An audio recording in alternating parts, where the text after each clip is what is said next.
सर्व प्रेक्षकांना नवीन वर्षाच्या खूप खूप शुभेच्छा.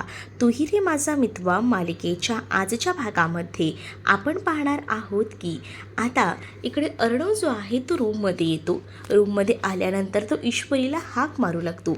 ईश्वरीचं लक्ष नसतं. ईश्वरी फक्त त्या तंद्रीमध्ये असते, कारण तिने लॅपटॉप ऑन केलेला असतो.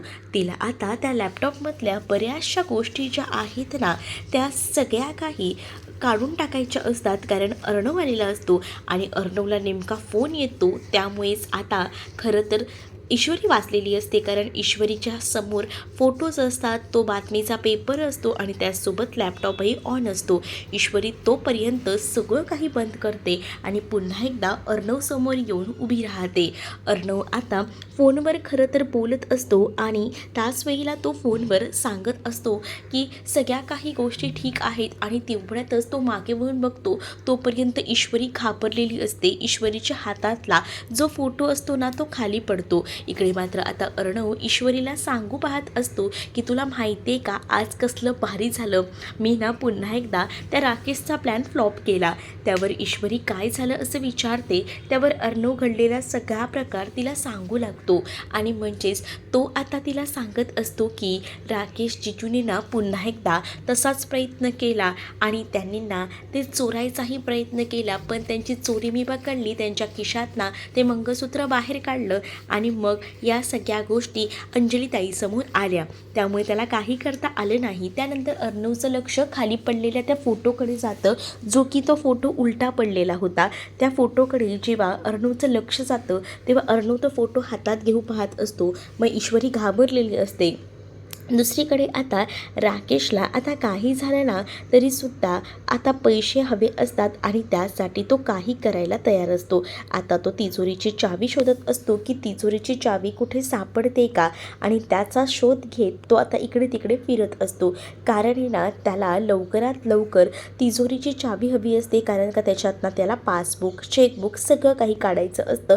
यासाठी खास करून त्याने आता तिजोरी उघडलेली असते आणि जेव्हा तो तिजोरी उघडतो तेव्हा त्याला ज्या गोष्टी हव्या असतात, तर तो चेकबुक हवा असतो. तो चेकबुक भेटतो आणि त्यामुळेच ना आता तो खूप जास्त खुश होतो.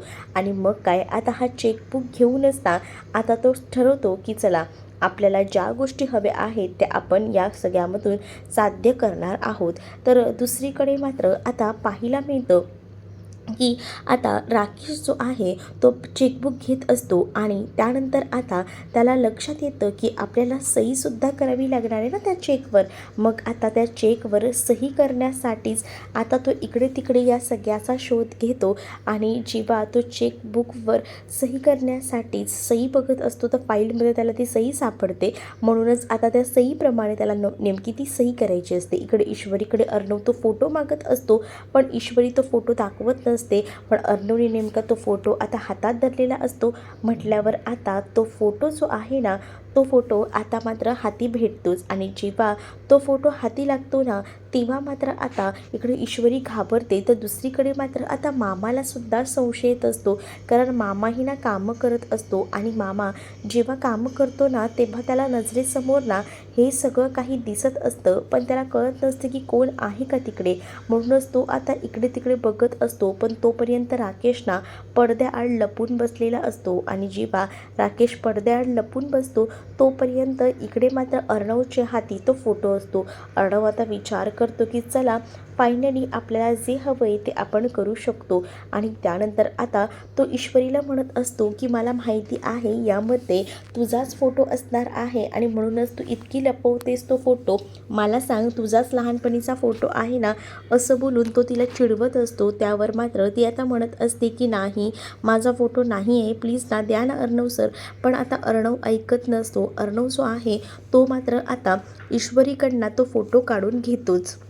आता जेव्हा ईश्वरीकडनं अर्णव तो फोटो काढून घेतो तेव्हा ईश्वरी खूप जास्त घाबरते. तिला कळत नसतं. इकडे मात्र मामा हाही आता शोधात फिरत असतो. त्यालाही संशय येतो. तोही विचार करतो की नाही, या पडद्यामागे कोणीतरी आहे जो की आपल्याला दिसत नाही आहे का. म्हणूनच आता तो पडदा ते उघडायला जातात आणि जेव्हा तो पडदा ते उघडायला जातात ना तेव्हाच ना नेमकी लाईट जाते. इकडे आता अर्णवच्या हातात सुद्धा तो फोटो असतो आणि त्यामुळेच ना ईश्वरी खूप जास्त घाबरत असते, कारण जर तो फोटो त्याने पाहिला तर खूप मोठा हंगामा होणार आहे हे सुद्धा ईश्वरीला माहीत असतं. म्हणून ईश्वरी अर्णवकडनं तो फोटो खेचते आणि इकडे तिकडे लपवू लागते. पण अर्णवने ना आता तिच्याकडनं तो फोटो देखील काढून घेतलेला असतो आणि त्यानंतर मात्र अर्णव बघायला जाणार तेवढ्यातच लाईट जाते. मामाही विचार करतो की या लाईटीला काय झाले, मध्येच कशी काय लाईट गेली. आणि मग इकडे तिकडे तो पाहत असतो. तेव्हा आता त्याच्या लक्षात येतं की चला लाईट गेलेली आहे आणि मग तो आता बघत असतो आणि त्यानंतर मात्र आता कसे काय लाईट्स गेले असा विचारच ना तो करतो. आणि त्यानंतर आता तो बघत असतो की काहीतरी गोंधळ झाला आहे. ईश्वरीच्या हातात तो आता फोटो असतो. ईश्वरी हळूच आहे ना त्या अर्णवच्या हातातून तो फोटो करतो, तिने काढून घेतलेला असतो. आणि त्यानंतर अर्णव तिला म्हणतो की तू इथेच बसून राहा, तू कुठेही जाऊ नकोस, कारण मला आता बाहेर जाऊन बघावं लागणार आहे नेमकी काय गडबड झाली आहे, ती बघितल्याशिवाय मला कळणार नाही आहे असं देखील आता म्हटलं जातं. तेव्हा कुठे जाऊन ईश्वरीला बरं वाटतं, तिच्या कलेजामध्ये थंडक पडतो, कारण तिला माहिती असतं की तो जर फोटो जर आता बघितला तर आपली वाट लागू शकते. आणि म्हणूनच आता ती खूप जास्त घाबरलेली असते. आणि राकेश आता त्या लाईट गेलेल्याचा फायदा घेतो आणि हळूच ना त्या इकडनं बाहेर येतो. पडद्याकडनं बाहेर येऊन तो आता आपल्या रूममध्ये जात असतो, कारण त्याला आता त्या सईची प्रॅक्टिस करायची असते. दुसरीकडे आता सकाळ झालेली असते आणि सगळीजण ईश्वरीच्या नावानं जोरजोरात आवाज करत असतात. मग आता ईश्वरी ही चकित पडते की काय झालं आहे, सगळ्यांना एवढ्या जोरजोरात का आवाज करतात. आणि जेव्हा ईश्वरी खाली येऊन बघते तेव्हा मात्र आता सगळ्यांचेच गेटअप हे जे आहेत ते वेगवेगळे असतात. आणि त्यामुळेच प्रश्न पडलेला असतो की काय झालं असेल, ह्यांचं काय करतायत ही लोक, हा मुळात ह्यांचा प्रश्न असतो. आणि त्यामुळे आता खूप छान छान पदार्थ म्हणजेच जे काही इंदोरी स्पेशल पदार्थ आहेत ना ते पदार्थ बनवून ठेवलेले असतात. आणि ते पदार्थ बघूनच ना इकडे मात्र ईश्वरी चकित होते. ईश्वरी विचार करते की हे सगळं काय आहे, पण ईश्वरीला बरं वाटत नव्हतं. मग ईश्वरीचा मूड रिफ्रेश करण्यासाठी सगळ्यांनी मिळून हे प्लॅनिंग केलेलं असतं. आता सगळीच जणं तिथे ईश्वरीसमोर येऊन हजर राहतात आणि ईश्वरीला विचारत असतात की काय घेणार, मग सांगा ना मॅडम, काय हवंय तुम्हाला, असं विचारल्यानंतर ईश्वरी चकित होते तिथे, कारण आजीही असते. आजीसुद्धा आता त्यांच्या या प्लॅनमध्ये सहभागी झालेली असते. अर्णवही म्हणतो की तुझ्यासाठी खास आहे ना आपण हे पदार्थ केलेले आहेत आणि हे इंदोरी स्पेशल पदार्थ आहेत, यातला कोणता पदार्थ हवा आहे ना हे सांग, फक्त फरमाईश कर, तो पदार्थ तुझ्यासमोर आता आपण हजर ठेवला आहे बघ. आणि त्याच वेळेला आता ईश्वरी खूप जास्त गोंधळून जाते, कारण ते जे वातावरण असतं ते आधीची ईश्वरी असती तर ते नक्कीच तिला आवडलं असतं. पण आता मात्र ईश्वरीला ह्या सगळ्या गोष्टींना एकदमच त्रास देत असतात. ती विचार करत असते की हे सगळं काय होतं आहे माझ्यासोबत, म्हणजे मी कधीही विचारही केला नव्हता, एवढं सगळीजणं माझ्यासाठी करतात घरातले, आणि माझ्या बाबतीत सध्या काय चाललं आहे असा विचार ना आता मात्र सुरू असतो. तर इकडे मात्र आता ईश्वरी समोसा खाणं पसंत करते, तर अर्णव तिला तिच्या ताटामध्ये समोसा आणि बाकी इतरही थोडे थोडे पदार्थ वाढून देतो, जेणेकरून ईश्वरीने सगळेच पदार्थ चाखायला हवेत, कसे झालेत पदार्थ हे सुद्धा तिने सांगायला हवं, कारण या सगळ्यांनी खूप जास्त मेहनत करून ईश्वरीसाठी खास हे सगळं काही केलेलं असतं, कारण ईश्वरीला बरं वाटत नसतं. मग ईश्वरीचा मूड रिफ्रेश करण्यासाठी त्यांनी हे सगळं काही केलेलं असतं. त्यामुळे ईश्वरी एकदमच भरून गेलेली असते, कारण एवढं आपलं कुटुंबीय आपल्यावर प्रेम करतं आणि माझ्या आईने हे काय करून ठेवलं आहे. आणि जर हे गोष्ट जेव्हा सगळ्यांना समजेल तेव्हा सगळीच जण आपला तिरस्कार करतील हे सुद्धा आता तिला माहिती झालेलं असतं. आणि त्यामुळेच ना आता ती खूप जास्त डिस्टर्ब असते. तिला आता कोणताही पदार्थ अक्षरशः गोडही लागत नसतो, कारण तिच्या समोर फक्त आणि फक्त तो फोटोच येत असतो आणि त्या फोटोतील ते दृश्य. त्यामुळे ती आता खूप जास्त पॅनिक होते, डिस्टर्ब होते, तिला कळत नसतं. पण आता घरातले तिला इतकं फोर्स करतायत म्हटल्यावर आता तिला खावंच लागणार असतं. त्यातच वेळेला आता आजी जी आहे ती डायनिंग टेबलवर बसलेली असताना मुद्दामून अर्णवलासुद्धा आता चिमटे काढते, कारण अर्णवला भलतंच काहीसं बोलत होता. मग आता आजी म्हणतात की मी तर ठरवलं आहे की आज ना मला सगळ्यांसमोर एक मोठं सरप्राईज द्यायचं आहे, सो सगळ्यांनी ना आज हजर राहा, सगळ्यांना बोलवून घ्या, कारण मला ईश्वरीला खूप महत्त्वाची गोष्ट आज सांगायची आहे आणि आकाश तू या सगळ्यामध्ये मला मदत करणार आहेस असं देखील आता आजी आकाशला बोलू लागते. त्यावर आकाश म्हणतो, आजी बस का, तू सांगितलं आणि मी मदत करणार नाही असं होणार आहे का? पण त्यासाठी तुझी आई कुठे आहे, काय गं, आपले जावई बापू कुठे आहेत असं देखील आता आजी अंजली आणि त्याचसोबत इकडे असणाऱ्या या मामाला विचारू लागते. त्याच वेळेला आता इकडे मामा म्हणत असतो की वल्लरी रूममध्ये आहे आणि हे सुद्धा काहीतरी काम करत आहेत. अंजली आजीला सांगते. त्यावर आजी म्हणते की बरं ठीक आहे, पण त्यांना सगळ्यांना बोलवलं आहे म्हणून सांग. इकडे मात्र आता ईश्वरीला एकावर एक सरप्राईज भेटत असतात. त्यामुळे ईश्वरी ही खूप जास्त खुश असते, कारण ईश्वरीसाठी या सगळ्या गोष्टींना खूपच आवडीच्या असतात. आणि दुसरीकडे मात्र आता राकेश अर्णवच्या सहीची प्रॅक्टिस करत असतो. म्हणजे अंजली आणि अर्णव दोघांचंही जॉईंट अकाउंट आहे आणि हे जॉईंट अकाउंट असल्यामुळेच बऱ्याचशा गोष्टी आहेत त्या मात्र आता राकेशला करणं कठीण झालेलं असतं, कारण अर्णवने हे अकाउंट जॉईन करून घेतलेलं असतं. त्यामुळे आता अर्णवची सही लागणार असते, म्हणूनच तो अर्णवच्या सहीची प्रॅक्टिस करत असतो. अर्णवच्या सहीची प्रॅक्टिस करत असतानाच त्याला आता त्या सही कुठे जाऊन जमते, तर दुसरीकडे मात्र आता पाहायला मिळतं इकडे वल्लरीसुद्धा तो फोटो घेऊन बसलेली असते. आणि आता वल्लरी विचार करते की आता खूप झालं, आता ही वेळ आलेली आहे की अर्णवला तो फोटो दाखवायची. अर्णवला आता काही झालं तरीसुद्धा मी आता हा फोटो दाखवणार आणि घरात धमाका करणार आहे असं आता वल्लरीचं ठरलेलं असतं. आणि त्यामुळेच आता वल्लरी पूर्ण प्लॅनिंग करून तयारीत असते. पण दुसरीकडे मात्र आता पाहायला मिळतं की वल्लरीलाही मामा बोलवायला आलेला असतो, तर इकडे सयांची प्रॅक्टिस करणारा जो राकेश असतो त्यालासुद्धा बाहेरून आवाज द्यायला अंजली आलेली असते. मग आता म्हणतो की काय या बायकोचं पण खरंच मला कधी कधी कळतच नाही, कशाला एवढी हाका मारून बोलवून घेते. मग आता तो लगेच दार उघडतो आणि तुम्ही काय करताय रूममध्ये, चला ना जरा बाहेर, आजीने बोलवलं आहे, तिला काहीतरी अनाऊन्समेंट करायची आहे. मग आता या म्हातारीला कसली अनाऊन्समेंट करायची असा विचार इथे असणारा राकेश करत असतो. पण आता सांगितलं आहे म्हटल्यावर बाहेर तर जावं लागणार, म्हणूनच तो आता बाहेर जायला निघत असतो. अंजली त्याला विचारते की तुम्ही काही कामात आहात का, बिझी आहेत का? मग तो काय सांगणार आहे, तो काय काम करतोय, तो काय सह्यांची प्रॅक्टिस करतो हे सांगणार आहे का? इकडे वल्लरीला सुद्धा मामा बोलवायला आलेला असतो आणि तुला बाहेर आईने बोलवलंय, तिला काहीतरी सरप्राईज द्यायचं आहे, सो तिने सगळ्यांना बाहेर बोलवलं आहे, म्हणून तुलाही बाहेर यायचंय असं सांगितलं जातं. मग आता तो फोटो तुर्तास तरी वल्लरीला लपवावा लागतो, कारण वल्लरी जी आहे ती आता बऱ्याच चाली खेळत असते आणि तिची एक चाल तर यशस्वी झालेली असते, पण पुढच्या चाली सगळ्या यशस्वी होतील की नाही यासाठी तिचं मन नसतं, भीती घाबरत असतं, कारण तिला तो फोटो अर्णवला दाखवायचा असतो. इकडे आता पूर्ण तयारी आजीने करून घ्यायला सांगितलेली असते आणि आता या सगळ्याची तयारी होते. तेव्हा मात्र आता इकडे कसली तयारी झाली आहे हे सुद्धा आता अर्णव ईश्वरीला माहिती नसतं. आजी आता ईश्वरीला त्या पाटावर बसायला सांगते. त्यावर ईश्वरी जरा गोंधळून जाते, कारण ईश्वरीसाठी या सगळ्या गोष्टी नवीन होत्या, म्हणूनच आता ईश्वरी म्हणत असते की या सगळ्याची काय गरज. पण आता ईश्वरीला सांगितलं जातं की हा तुझा मान आहे आणि तो तुला मिळायला हवा.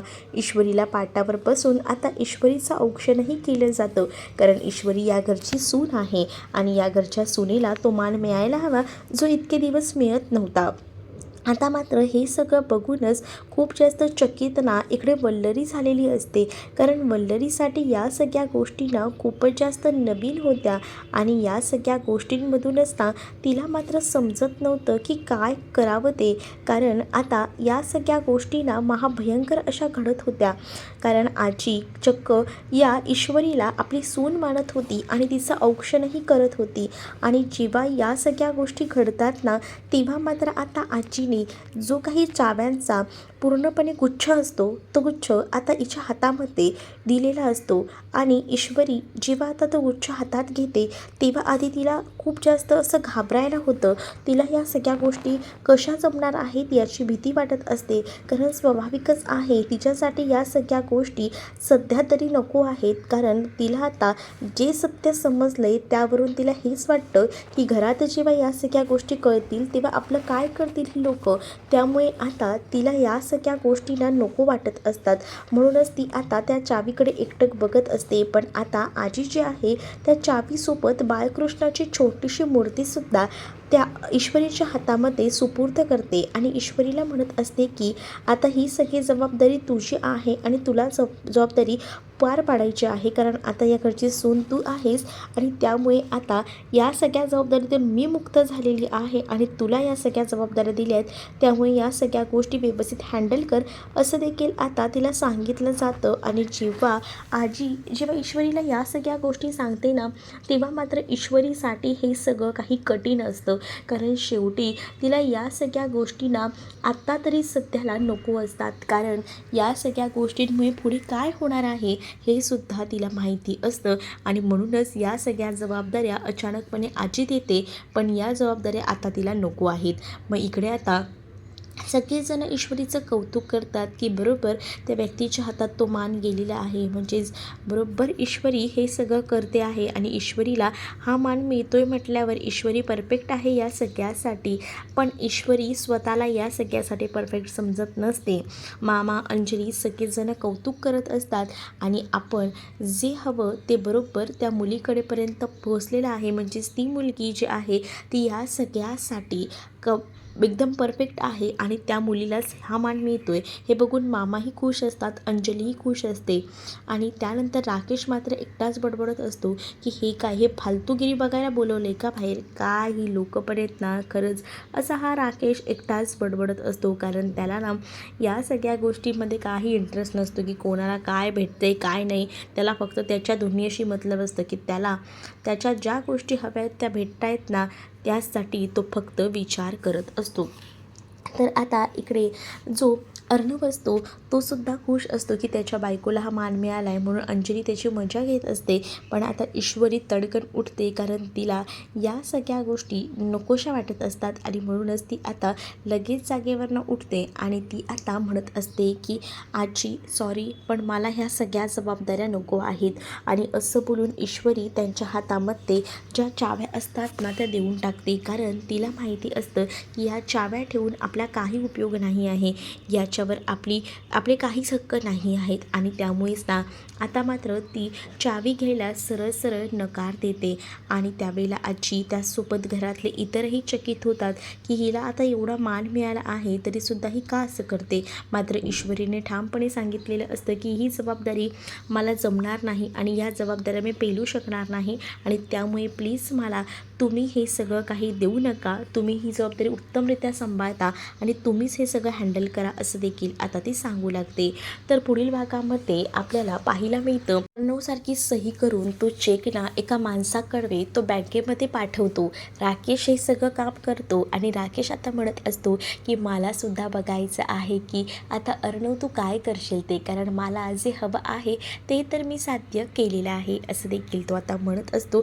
तर दुसरीकडे मात्र आता राकेश हा खूप जास्त खुश असतो. राकेश आता म्हणत असतो की चला आपल्याला ज्या गोष्टी हव्या आहेत त्या आपण केल्या आहेत आणि माहिती असतं की आता आपण जे ठेवलं आहे ते ठरवलं आहे ते करणार. कारण आपल्याला ते पैसे हवेत आणि त्यासाठी आपण हा चेक तयार केला आहे. दुसरीकडे आकाश आता अर्णवला बूस्टअप करत असतो आणि त्याला सांगत असतो की तुझ्या मनात जे काही आहे ते ईश्वरीला कसं कळणार आहे. वहिनी साहेबांना खऱ्या अर्थाने या सगळ्या गोष्टी कळायला हव्यात ना, यासाठी तोंडातनं शब्द फुटायला हवेत. मग तू कबुली दे ना तुझ्या प्रेमाची, असा का बसला आहेत असं बोलून आकाश थोडं त्याला आता कानमंत्र देत असतो. त्यावर अर्णवला सुद्धा या सगळ्या गोष्टी कळत असतात. तो सुद्धा आता या सगळ्याचा विचार करतो. दुसरीकडे ईश्वरी आता आपल्या आईला एक रेकॉर्डिंग पाठवत असते आणि त्या रेकॉर्डिंगमध्ये या सगळ्याचा जाब विचारत असते. म्हणजेच अर्णव सरांच्या बाबांसोबत तुझं काही अफेअर होतं का, तुझे काही संबंध होते का, हे रेकॉर्डिंग जेव्हा ती करत असते तेवढ्यातच नेमकी वल्लरी तिथे येते आणि वल्लरी आता ईश्वरीला हाक मारते. ईश्वरी घाबरते की वल्लरीने हे रेकॉर्डिंग ऐकलेलं तर नसेल ना. पण ही वल्लरी सगळं काही जाणून असते हे ईश्वरीला अजूनही माहीत नसते. पण ईश्वरी आता या सगळ्याचा सुगावा कसा लावेल हे येणाऱ्या भागांमध्येच आपल्याला पाहायला मिळेल. तुम्ही जर आपल्या चॅनलवर नवीन असाल तर चॅनलला नक्की सबस्क्राईब करा. चला तर मग भेटूया पुढच्या भागामध्ये. तोपर्यंत टाटा बाय.